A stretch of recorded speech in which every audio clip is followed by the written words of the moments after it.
Close your eyes for a moment and imagine that every battle you face, every fear that grips you, every doubt that paralyzes you, isn't just something to overcome.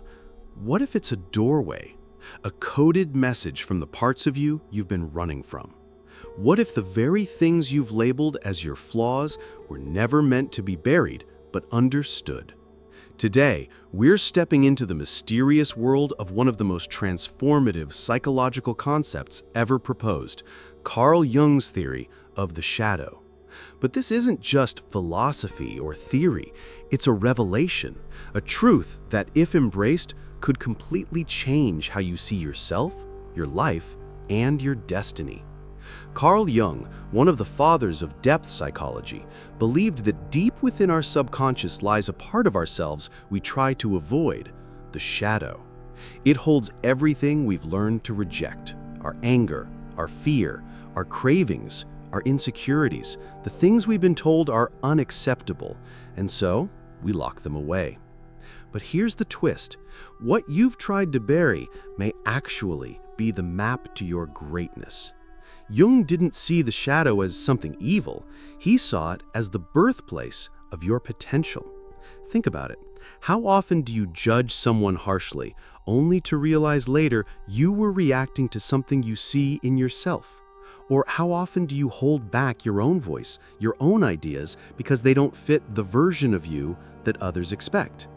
Jung wrote, "Everything that irritates us about others can lead us to an understanding of ourselves." This isn't about blame, it's about invitation. The shadow isn't an enemy, it's a messenger.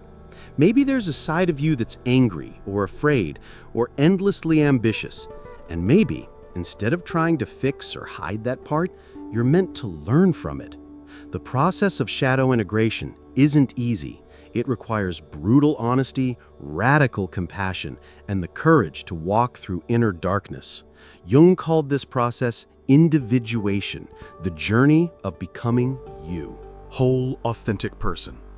Not the image you present to the world, not the persona others expect, but you, in your totality, light and shadow. Every great story, every legendary hero walks through this fire. Hercules, Luke Skywalker. Even Jesus faced his 40 days in the desert, not to avoid darkness, but to confront it and emerge transformed. What if the same is true for you?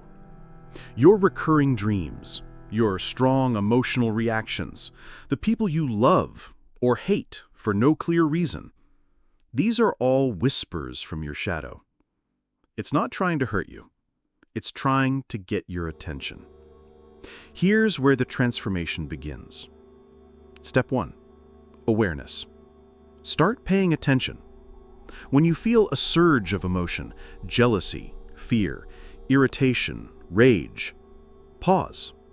Don't run. Ask, what is this showing me about myself? Maybe you envy someone's confidence because deep down, you've silenced your own voice.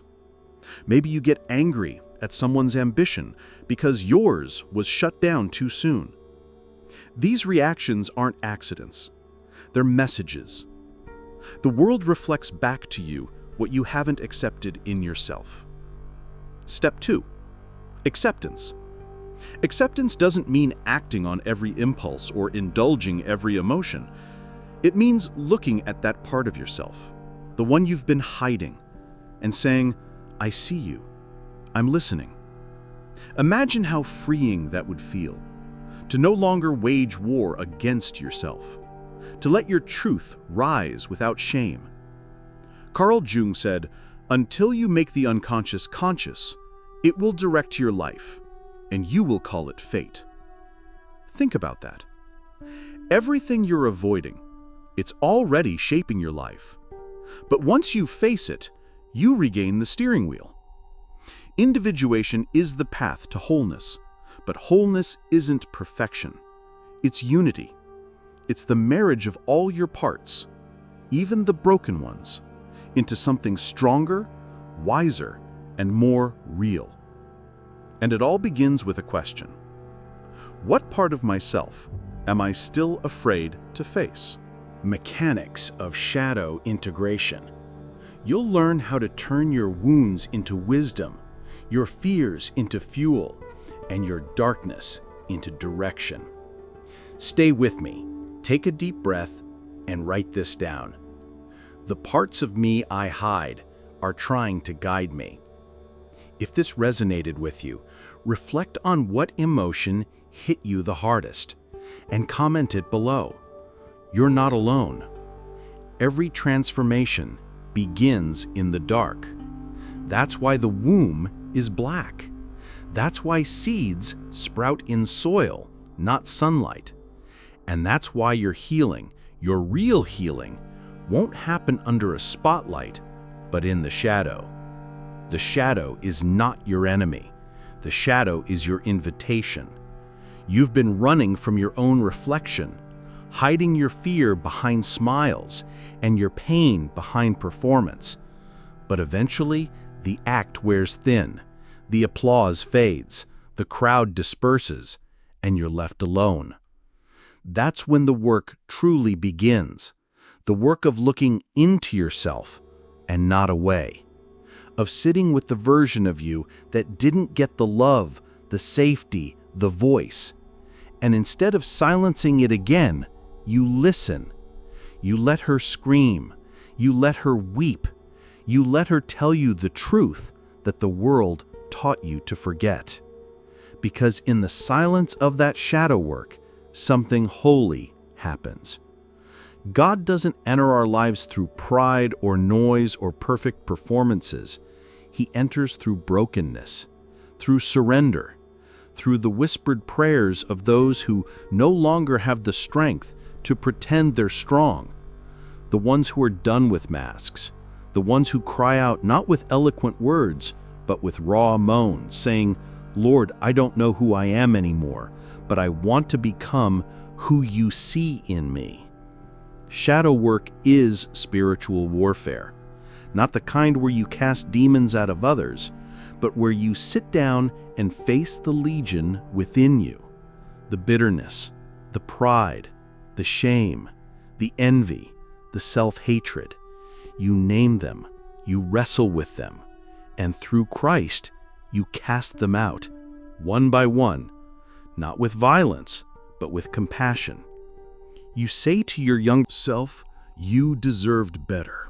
You say to your angry self, you don't have to fight anymore. You say to your scared self, I'm not leaving you behind this time. And most of all, you say to your future self, I'm clearing the path, it's safe now, you can come forward. Because here's the truth most people never tell you. Your shadow was never your curse.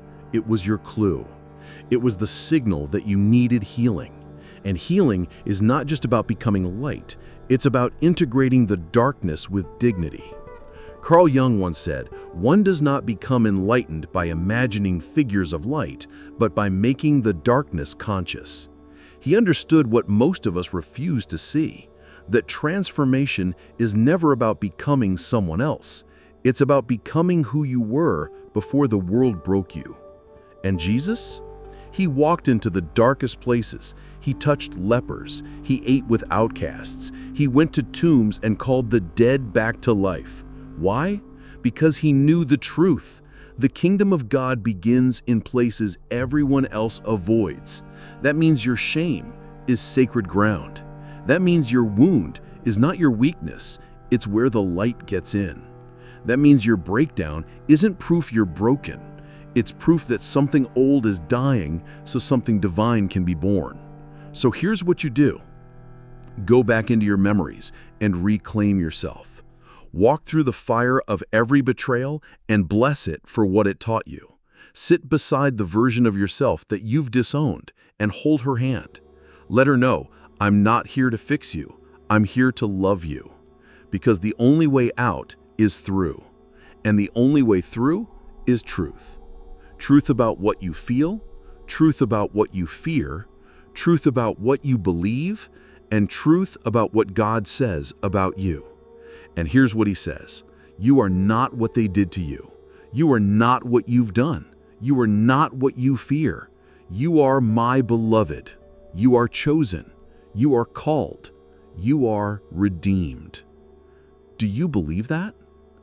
It's time to make your mind a Sanctuary again, not a prison.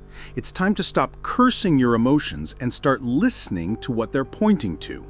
It's time to stop calling your darkness evil and start understanding its message. It's time to integrate the parts you've cast out, because integration is wholeness, and wholeness is holiness. So if you're in the middle of the shadow work right now and it hurts, don't run. Stay there, cry there, pray there, and watch as God meets you, not when you're fixed, but exactly as you are.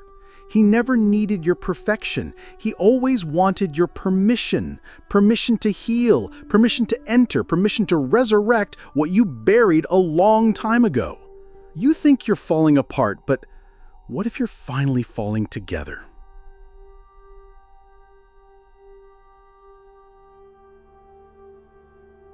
If this message spoke to your heart, leave a comment below with this phrase: "My shadow is sacred because God meets me there."